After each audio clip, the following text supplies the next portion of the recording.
후보자가 인사청문회에서 최근 불거진 다주택 보유 논란에 국민 눈높이에 맞지 않았다며 사과했습니다. 하지만 야당은 최 후보자가 소유 아파트를 딸과 사위에게 나누어 증여한 것도 편법 증여라며 공세를 펼쳤습니다.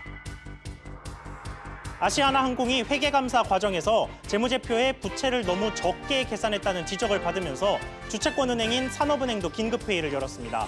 산은은 당장 대출 회수를 검토하는 단계는 아니지만 시나리오별로 상황을 점검하고 있다고 밝혔습니다.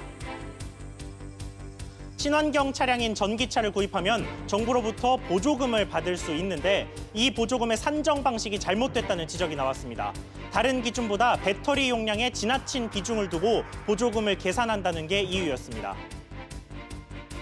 미국이 기준금리를 동결하면서 코스피가 5개월 만에 가장 큰 폭으로 떨어졌습니다. 이번 기준금리 동결이 글로벌 경기 침체 신호로 읽히면서 투자 심리가 크게 위축됐습니다.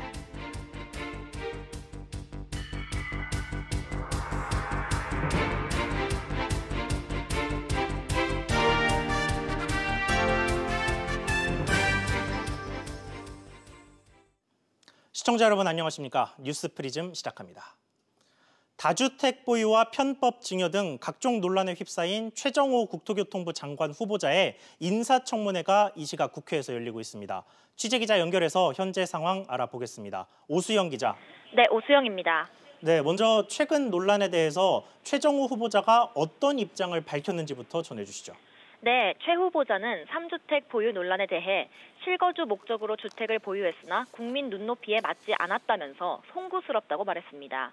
오늘 청문회에서는 예상대로 자유한국당 등 야당 의원들의 날선 비난이 이어졌는데요. 야권은 최 후보자가 보유한 주택의 시세 차익이 23억 원에 달한다고 지적하면서 자격이 없는 인사라고 비판했습니다. 이에 대해 최 후보자는 잠실 아파트를 실거주 목적으로 구입하면서 분당 아파트를 처분하려 했지만 당시 시장 상황이 좋지 못해서 못 팔았던 거고 세종시 분양권의 경우는 8월에 아파트가 준공되면 바로 입주할 계획이라고 밝혔습니다. 야당 의원들은 또 최 후보자가 지난달 딸과 사위에게 분당 아파트를 절반씩 분할해서 증여한 뒤 월세 계약을 맺고 계속 살고 있어서 양도세를 덜 내려는 편법 증여라고 공세를 퍼부었는데요. 이에 대해 최 후보자는 증여가 다주택 정리 방법의 하나라고 생각했고 사위도 자식이라 생각해서 동시 증여했다고 해명했습니다. 네, 부동산 정책과 관련해서는 어떤 발언이 나왔습니까? 최 후보자는 우선 최근 집값이 하락세가 이어지고는 있지만 여전히 비싸다고 평가했는데요. 9.13 대책 이후 시장이 안정 추세에 접어들었지만 아직 확고한 편은 아니라고 진단했습니다. 그러면서 현재 유동자금이 2,700조 원에 이르러서 체계적으로 관리하지 않으면 부동산 시장 안정세가 언제 흔들릴지 모른다고 강조했습니다. 최 후보자는 또 주거복지의 역량을 집중해 주거와 교통 등 핵심 서비스에서 어느 세대나 계층도 소외되는 일이 없도록 하겠다고 밝혔습니다. 전세값 하락에 따르는 임차인 보호에도 주력하겠다고 말했는데요. 특히 지방 상황이 더 어렵고 미분양도 5만 가구가 넘는다면서 전세보증금 반환보증 특례를 전국으로 확대하는 방안도 추진하겠다고 밝혔습니다. 지금까지 보도국에서 전해드렸습니다. 네, 보신 것처럼 오늘 인사청문회의 최대 관전 포인트는 최정호 후보자가 보유한 세 채의 아파트였습니다. 야당 의원들은 투기 목적이라고 지적했고 최 후보자는 실거주 목적이라고 반박했는데요. 황인표 기자와 조금 더 자세히 짚어보겠습니다. 황 기자. 네, 우선 오늘 청문회는 송구하다라는 말로 시작을 하긴 했습니다만 이게 잘못됐다는 이야기는 아니고 그냥 국민 정서에 맞지 않아서 송구하다 이렇게 얘기한 거였어요. 뭐 뉘앙스만 보면 좀 그런 측면이 있는데요. 그 송파와 분당 아파트의 이 세종시 아파트의 분양권까지 갖고 있는 최 후보자는 청문회 인사말을 통해서 이 부동산 투기 논란에 대해서 먼저 사과했습니다. 들어보시죠. 부동산 보유 등과 관련하여 질책해 주신 사항에 대해서는 무거운 심정으로 받아들이며 진심으로 송구하다는 말씀을. 야당 의원은 최 후보자가 실거주도 아닌 집을 여러 채 가진 것 자체가 투기라고 주장했고 여당 의원은 시세 차익을 바로 본 게 아니기 때문에 문제가 없다고 맞섰습니다. 퇴직을 앞둔 시점이었기 때문에 투기의 목적이 아니라면 굳이 세종시에서 64평형 펜트하우스를 청약할 이유가 없다고 생각을 합니다. 2003년도 그 당시에 주 미국 대사관 건설 교통관으로 나가셨단 말입니다. 네, 그래갖고 3년을 계셨어요. 그러면 분당 집도 지금 비어 있는데 또 그 상태에서 또 잠실 주택까지 사야 될 자식들 교육 때문에 미국으로 가 계시면서 이걸 샀겠느냐. 그리고 지금까지 15년 동안 한 번도 거주한 적도 없고. 그래요. 16년, 20년이면 그게 잘못한 건 아니에요. 예? 예, 그래서 만약에 아마 이거를 후보자께서 팔았으면 이익 실현을 했기 때문에 부동산 투기했다고 또 그랬을 겁니다. 네, 여기에다가 논문 표절과 관련된 의혹도 나왔는데 이에 대해서는 어떤 답변이 나왔습니까? 그 최 후보자가 한 연구 보고서에 쓴 논문을 나중에 박사 논문으로 거의 그대로 인용해서 썼는데 자기 표절이다 이런 주장이 있었습니다. 이에 대해서 최 후보자가 미흡한 점이 있었다고 말했습니다. 들어보시죠. 25페이지 중에 24페이지를 다시 말해서 한 장을 제한 나머지 전체를 베껴 썼습니다. 박사학위 논문의 하나의 부분으로 제가 작성해서 이제 국토연구에 게재한 걸 이쪽에 했는데요. 이제 인용 표시는 했습니다만 여러 부분에서 좀 미흡한 점이 알겠습니다. 있다고 그러면 생각합니다. 네, 그런데 좀 뭐 청문회에서 보고서 채택이 안 되더라도 뭐 정부에서 장관 임명을 강행할 수는 있기는 합니다만 어쨌든 저 후보자 입장에서는 좀 호되게 신고식을 치른 셈이네요. 그렇습니다. 뭐 어느 정부에서나 장관 후보자에 대한 투기 의혹은 있었고 뭐 집이 여러 채인 장관들도 많이 있었습니다. 하지만 이번 정부의 이제 부동산 정책이 다주택자가 집을 팔도록 겨냥하고 있다 보니까 이 분양권까지 모두 세 채를 갖고 있던 최 후보자가 문제가 됐던 것이고요. 더구나 주택 정책을 총괄하는 이 국토부 장관이라는 점이 이번에 아킬레스건으로 작용하기도 했습니다. 앞서 김현미 장관도 거주하는 일산 집 말고 경기도 연천의 다른 집을 동생에게 팔아서 겨우 그 다주택자라는 그 타이틀을 떼기도 한 적이 있었습니다. 이 최 장관은 오늘 인사말에서 30년 공직 생활을 통해 갖게 된 확신은 국민이 공감하고 신뢰하지 않는 정책은 성공할 수 없다라고 말을 했는데요. 다주택자라서 송구하다 이렇게 말한 최 후보자가 앞으로의 주택 정책에서 어떤 공감과 신뢰를 이끌어낼 수 있을지 앞으로의 정책을 지켜봐야 될 것 같습니다. 네, 황 기자 수고했습니다. 다음 소식입니다. 아시아나항공이 회계법인으로부터 감사 의견 한정 판정을 받으면서 사태가 유동성 위기로 번지는 게 아니냐는 우려가 나오고 있습니다. 주채권은행인 산업은행과 금융위원회 등이 상황을 예의주시하고 있습니다. 자세한 내용 취재기자 연결해서 알아보겠습니다. 김성훈 기자. 네, 김성훈입니다. 네, 산은이 대책회의를 열고 아시아나항공 문제를 논의했다고요. 네, 산은은 구조조정본부를 중심으로 실무대책회의를 진행했다고 밝혔습니다. 산은 관계자는 아시아나항공의 감사 의견 한정 판정이 신용등급이나 자산유동화증권 등에 미칠 영향을 점검하고 상황별 대응 방안을 논의했다고 말했습니다. 그러면서 일단 재감사 협의 과정을 주시하고 있지만 아직 대출 회수 등을 검토하고 있는 단계는 아니라고 전했습니다. 네, 여기에 최종구 금융위원장도 아시아나항공 문제와 관련해서 발언을 했다고 하는데 어떤 이야기를 했습니까? 네, 최 위원장은 대구 경북 지역 자동차 부품 산업 현장을 방문한 자리에서 영업력이나 현금 흐름 문제가 아니라 감사 증거가 불충분하고 적합하지 않았기 때문에 아시아나항공이 한정 의견을 받은 것 같다고 말했습니다. 그러면서 아시아나항공이 정상적으로 영업을 한다면 시장성 차익금을 상환할 수 있을 것으로 내다봤습니다. 하지만 회사와 대주주가 성의 있는 조치를 마련해야 한다고 일침을 놓기도 했습니다. 네, 여기에 아시아나항공의 신용도가 또 관심사인데요. 신용등급 하락이 검토되고 있다는 얘기도 있던데요. 네, 국내 신용평가사인 한국신용평가는 아시아나항공의 신용도와 연계된 자산유동화증권의 신용등급을 하향 검토 대상에 등록했다고 밝혔습니다. 아시아나항공이 발행한 자산유동화증권은 신용등급이 BBB- 수준인데요. 투자 부적격 등급인 BB 플러스로 한 단계 낮아질 경우 특약에 따라 아시아나항공은 1조 2천억 원이 넘는 자산유동화증권을 조기 지급해야 합니다. 따라서 신용등급 하락은 이번 사태가 아시아나항공의 유동성 위기로 번지느냐를 좌우할 수 있습니다. 한편 아시아나항공 측은 빠른 시일 내에 한정 의견이 적정 의견으로 바뀔 수 있도록 노력하겠다고 밝혔습니다. 지금까지 SBS CNBC 김성훈입니다. 네, 이런 상황에서 아시아나항공은 재감사를 받기 위해 3일 회계법인과 협의에 들어갔습니다. 문제는 부채 규모가 어느 정도인지 회계 결과를 신뢰할 수 있는지입니다. 회계법인과의 이견은 뭐고 또 재무 현황은 어떤 상황인지 취재기자와 조금 더 살펴보겠습니다. 권세욱 기자 나와 있습니다. 권 기자. 네. 먼저 앞서 이 외부 감사인인 3일 회계법인이 한정 의견을 내리게 된 이유부터 좀 짚고 넘어가 보죠. 네. 아시아나항공은 항공기 10대 가운데 6대가량을 현재 빌려 쓰고 있습니다. 예. 이 대여 기간이 끝나면 반납을 할 때 정비를 해야 하는데요. 아시아나항공은 이 정비 비용을 사전에 충당금으로 쌓아놔야 합니다. 하지만 이 충당금을 산출하기 위한 감사 자료를 충분히 받지 못해서 아시아나항공의 재무 상태를 믿을 수가 없다는 게 회계법인의 입장입니다.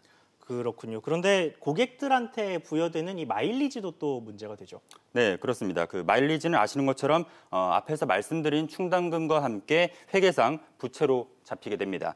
마일리지는 고객들이 언젠가 항공권이나 좌석 승급 등으로 사용을 할 수 있기 때문에 역시 충당금을 설정해야 하는데요. 3일 회계법인은 이 부분에 대한 아시아나항공의 자료도 부족하다고 판단했습니다. 아시아나항공은 회사의 영업 능력이나 현금 흐름과 무관한 회계적 처리상의 차이라며 앞서 말씀을 들으셨던 것처럼 재감사에서 적정 의견을 받도록 최선을 다할 것이라고 말했습니다. 네, 여기에 한국거래소도 오늘 결국 이 아시아나항공을 관리 종목으로 지정을 했어요. 네, 그렇습니다. 그 한정 감사 의견을 받은 아시아나항공의 주식은 지난 금요일에 이어서 오늘도 거래 중지됐습니다. 내일부터는 관리 종목으로 지정된 상태에서 거래가 다시 재개됩니다. 일부 기관 투자가들이 관리 종목으로 지정된 아시아나항공을 투자 대상에서 제외하거나 손해를 본 투자자들이 소송에 나선다면 시장의 혼란이 더욱 커질 것으로 관측됩니다. 네, 뭐 마일리지의 관리 종목까지 뭐 다양한 문제가 있는데 네. 이 감사 의견 한정으로 인한 다른 파장은 또 어떤 게 있습니까? 네, 그 아시아나항공은 그간 부채 비율을 낮추기 위해서 재무구조 개선 작업에 집중을 했었습니다. 이렇게 개선책으로 추진하던 최근 영부채 발행이 중간에 중단됐는데요.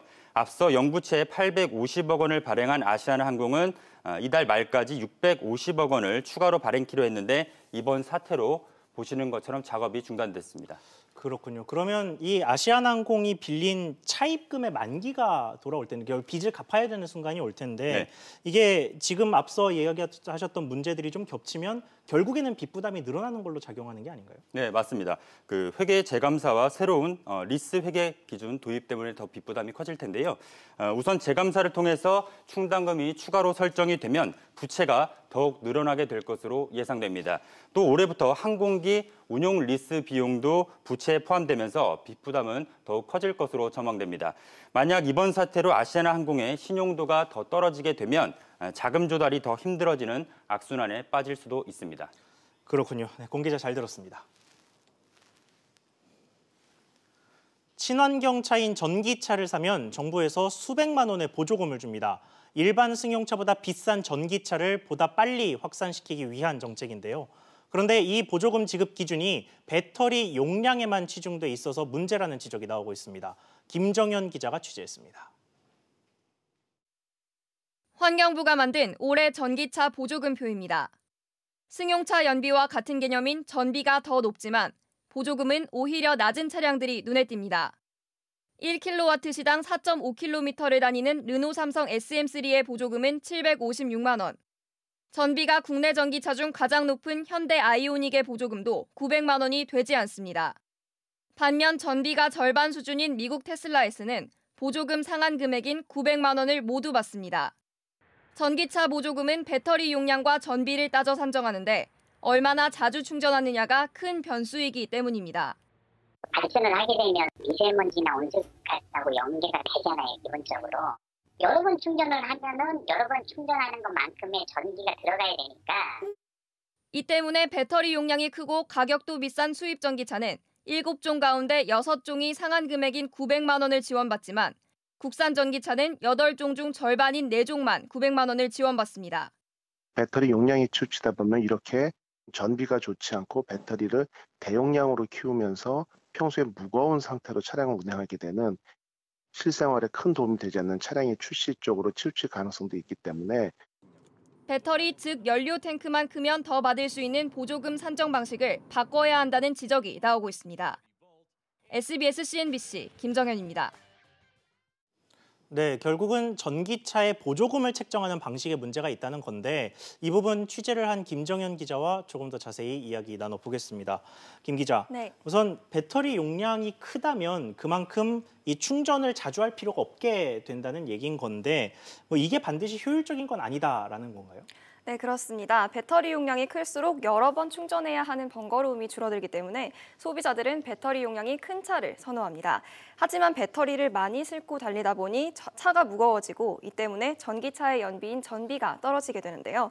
같은 양의 전기를 보다 효율적으로 사용하지 못하게 되는 겁니다. 네, 그렇다면 지금처럼 배터리가 클수록 보조금을 좀 많이 주는 구조라면 어떤 문제가 생기는 겁니까? 네, 앞서 전문가 이야기에서도 나왔지만 자동차 업체들이 보조금을 많이 받기 위해 전기를 효율적으로 이용하는 차보다 배터리 몸집만 키운 차들을 생산할 가능성이 높아집니다. 예. 일반적으로 수입차가 국산차보다 배터리 용량이 크다 보니 역차별을 받고 있다는 우려도 나오고 있는데요. 국내 전기차 업체 관계자 이야기를 들어보시죠. 차량 가격, 그리고 주행 가는 거리, 전비, 배터리 용량 이런 부분들을 전반적으로 종합적으로 보는 게 맞죠. 전기차를 육성하고자 하는 정부의 정책 방향이 좀 더 합리적인 선으로 가야 되는 건 맞다.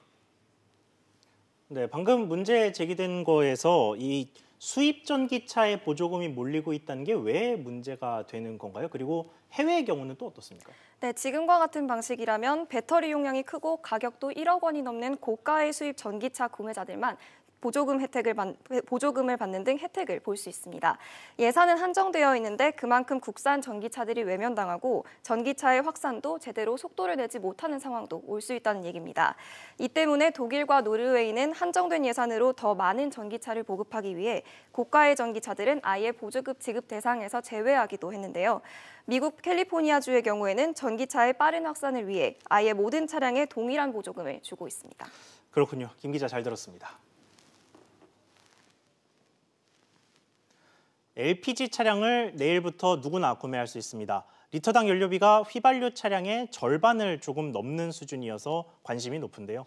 최나리 기자가 이 차량의 장단점을 짚어봤습니다.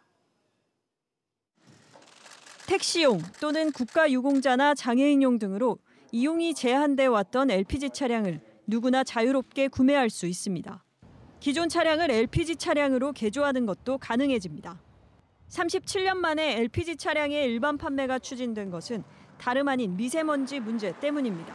산업통상자원부에 따르면 1km 주행 시 초미세먼지를 유발하는 LPG 차량의 질소산화물 배출량을 보면 경유차의 13% 수준으로 미세먼지 저감 효과를 기대할 수 있습니다.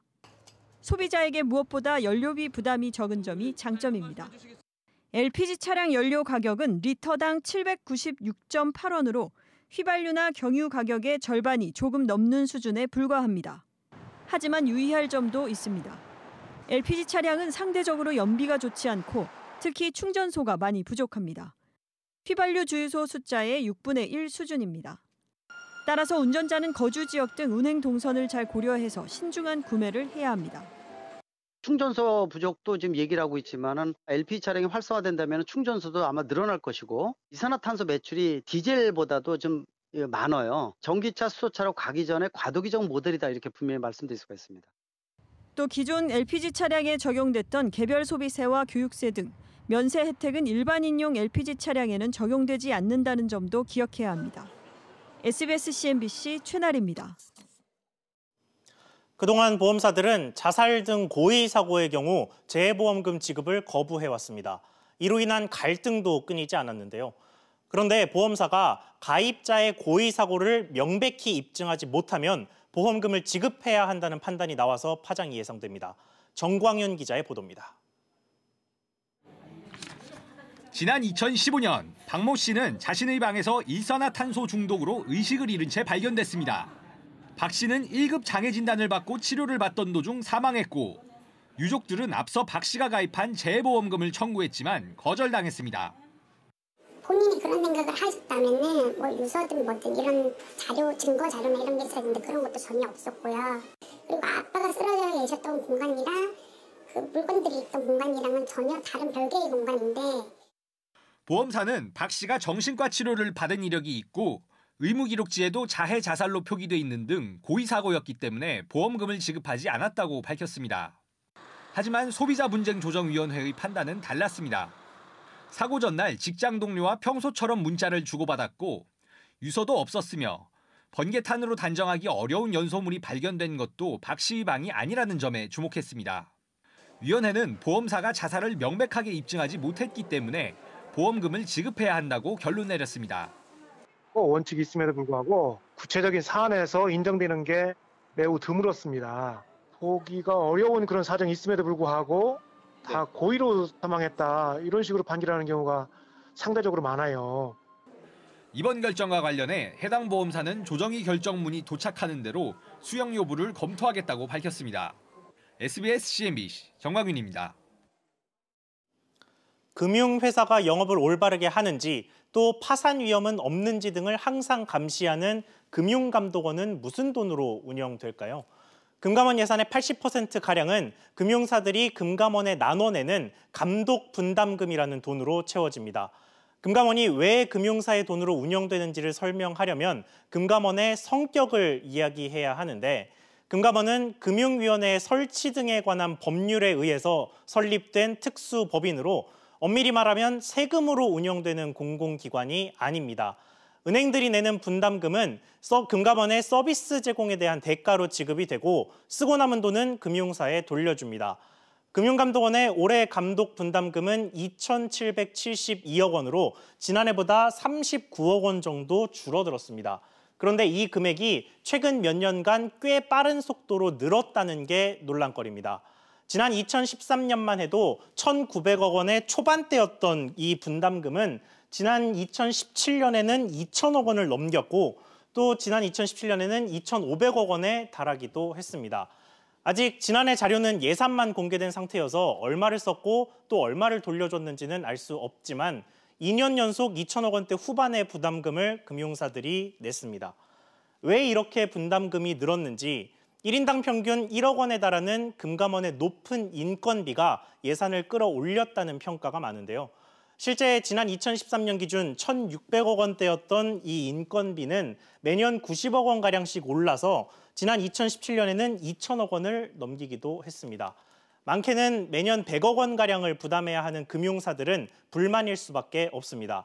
금감원의 감독 서비스 품질이 대단히 발전한 것도 잘 모르겠는데 금감원 직원들의 고연봉을 맞춰주느라 부담이 늘어난 것 같다는 이유 때문입니다.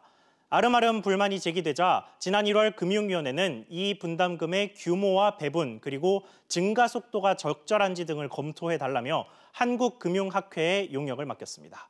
앵커 리포트였습니다.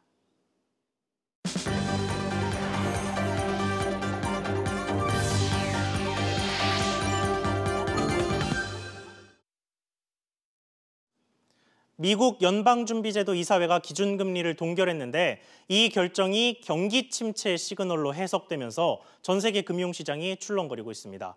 특히 미국 국채의 장단기 금리가 12년 만에 역전되면서 세계 금융시장이 경기 침체의 공포에 빠졌습니다. 엄하은 기자가 보도합니다. 코스피가 42포인트 넘게 떨어지면서 2150선 아래로 주저앉았습니다. 작년 10월 23일 이후 가장 큰 하락폭입니다. 지수를 끌어내린 건 글로벌 경기 둔화 위기에 투자 심리가 잔뜩 위축된 외국인 투자자와 기관들이었습니다. 미국 국채 3개월물 금리와 10년물 금리가 금융위기 당시인 2007년 이후 처음으로 역전하면서 경기 침체의 전조로 해석된 게 기폭제가 됐습니다. 경기에 대한 불확실성이 더 커졌다라는 부분들 때문에 역전이 되면 향후 경기 침체에 진입할 가능성이 높아진다라는 시그널로 인식을 하고 있습니다. 미 중앙은행과 유럽 중앙은행 등 주요 중앙은행이 경기 둔화를 이유로 금리를 동결하고 긴축 중단을 선언한 것도 악영향을 미쳤습니다. 실적이 둔화되고 있는 과정 속에서 주가가 올라가서 펀더멘털이 약화돼 있는 가운데 FOMC가 그런 식으로 딱 발표를 해버리니까 경기 둔화 이슈가 일부에서 일찍 시작합니다. 세계 금융시장도 큰 충격을 받았습니다. 일본 증시가 3%나 빠진 것을 비롯해 중국 상하이, 홍콩 등 아시아 증시 모두 1% 넘게 급락했습니다. 이날 서울 외환시장에서 원달러 환율은 전 거래일보다 4.1원 오른 1,134.2원에 마감했습니다. SBS CNBC 엄하은입니다. 수년간 얼어붙었던 국내 조선사들의 취업문이 올 상반기 본격적으로 열리기 시작했습니다. 최근 업황 회복에 힘입은 것으로 분석됩니다. 서주연 기자의 보도입니다. 취업정보업체 인크루트에 따르면 조선 중공업 대기업 6개사가 올 상반기 신입사원을 모집했거나 모집 중인 것으로 나타났습니다. 국내 조선사 맏형격인 현대중공업은 지난 18일까지 올해 상반기 연구장학생과 연구 신입사원을 모집했습니다. 삼성중공업은 지난 19일까지 올해 상반기 3급 신입사원을 모집했고 현대미포조선은 지난 1월 말 대졸 신입사원 모집을 이미 마쳤습니다. 대우조선해양은 상반기에 경력 채용 가능성을 열어놓고 하반기 신입사원 공채를 실시할 계획입니다. 삼성중공업은 3년, 대우조선해양은 4년 만에 각각 신입사원 공채를 시행하는 겁니다. 고용노동부는 올해 1월 기준으로 조선업 인력 수요 규모가 약 4,200여 명에 이를 것으로 파악하고 있습니다. 최근 업황 회복이 고용으로 이어지고 있는 것입니다. 구조조정 차원에서 계속 그 감원에만 힘을 기울였다면 이제부터는 고용을 새로 해야 하는 그런 상황에 처해 있다고 볼 수 있습니다. 생산량이 점진적으로 늘어나면서 이제 고용도 조금씩 회복될 것으로 보고 있습니다. 정부 역시 조선업 재건에 대한 강한 의지를 내비치고 있는 상황입니다. 문재인 대통령은 최근 국무회의에서 선박 수주 회복이 고용의 빠른 회복으로 연결되도록 지원하라고 지시한 바 있습니다. SBS CNBC 서주연입니다.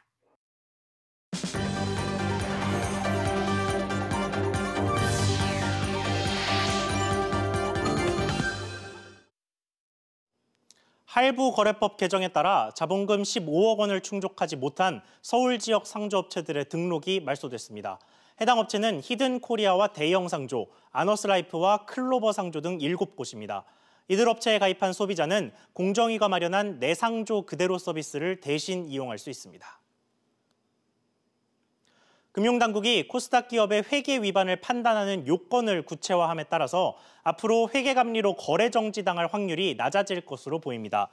금융위원회는 고의, 중과실, 과실 등 회계 위반 수준 가운데 중과실을 판단하는 요건을 구체화한 회계감리 조치 양정 기준 운영 방안을 발표했습니다.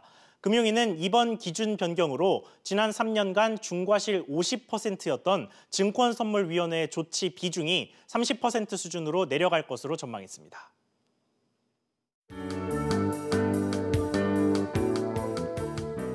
안녕하세요. K웨더 라이프스타일 예보 김단비입니다. 내일은 평년 기온을 훌쩍 웃돌며 완연한 봄에 한 걸음 가까워지겠습니다. 서울의 아침 기온 6도로 평년보다 3도가량 높겠고요. 낮 기온은 16도까지 오르며 온화하겠습니다. 다만 기온이 크게 오르는 만큼 일교차가 크게 벌어져 옷차림에는 유의하셔야겠습니다. 현재 일부 남부지방에는 벚꽃이 하나둘 피기 시작했습니다. 하동과 진해, 제주는 벚꽃이 개화한 상태고요. 특히 부산은 오늘 벚꽃이 만발한 것이 처음 관측됐습니다. 전주는 일주일 뒤인 3월 31일, 서울은 4월 3일 벚꽃이 개화하기 시작할 것으로 예상되니까요. 봄나들이 계획 세우실 때 참고하시기 바랍니다. 한편 기온이 올라 활동하기 한결 수월하지만 어김없이 미세먼지가 극성인데요. 내일 전국의 미세먼지 농도 나쁨 단계를 보이며 공기가 탁하겠습니다. 야외 활동 나서실 때 마스크 꼭 착용하시기 바랍니다. 중부지방 인천의 아침 기온 7도, 대전 5도가 되겠고요. 낮 기온은 15도에서 17도 분포를 보이겠습니다. 동해안 속초의 아침 기온 10도, 강릉 9도를 보이겠고요. 낮 기온은 강릉 18도가 예상됩니다. 남부지방 부산은 8도에서 시작해 한낮에는 18도 선까지 오르겠고요. 그 밖의 지역도 낮 기온 18도에서 20도 분포를 보이겠습니다. 당분간 온화한 날씨가 이어지다가 토요일 아침 다시 기온이 내려가며 쌀쌀하겠고요. 수요일에는 중부지방에 비가 내리겠고 금요일에는 전국에 비나 눈이 내릴 전망입니다. 날씨였습니다. 오늘 준비한 소식 여기까지입니다. 내일도 깊이 있는 정보로 돌아오겠습니다. 시청해주셔서 감사합니다.